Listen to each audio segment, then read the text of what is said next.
Sabi nila magastos magpaganda kaya ang ilang nagtitipid sa bangketa bumibili ng mas murang cosmetic products katulad ng lipstick.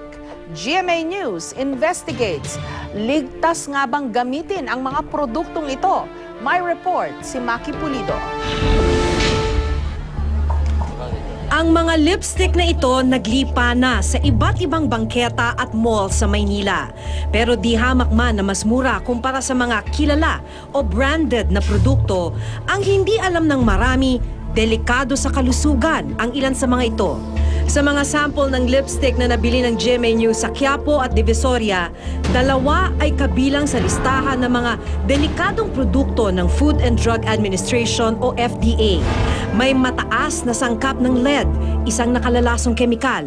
Ginagamit siya sa papatingkad ng kulay. So, kahit sa mga pintura, nilalagyan ng lead. At nang amin pang ipasuri ang ilan, 3 ang nagpositibo sa mataas na antas ng mercury, isa pang nakalalasong kemikal. Out of these 9 samples, meron pong 3 sample na nag-exceed sa limit ng FDA, which is 1 parts per million. So yung cosmetic samples po na may high level mercury content can cause fatigue, weakness, skin irritation, then pwede din po siyang mag-effect ng neurotoxic problems.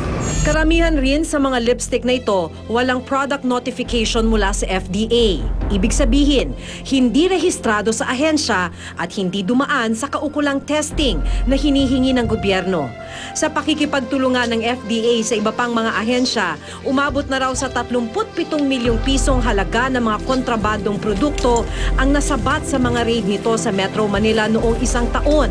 Kasama dito ang mga ipinagbabawal na lipstick. Pero sa kabila nito, hindi pa nakukumpiska lahat at yung iba po ay nagtatago.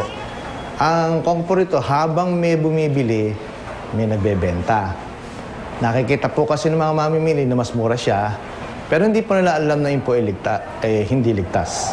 Sabi ng Eco Waste Coalition, mas mahigpit pang pagpapatupad ng batas ang kailangan para tuluyang mawala ang mga produktong nagdudulot ng panganib sa kalusugan ng publiko. Hindi yan natatapos sa raid. Magkaso tayo, mag-sample tayo. Maki Pulido, GMA News.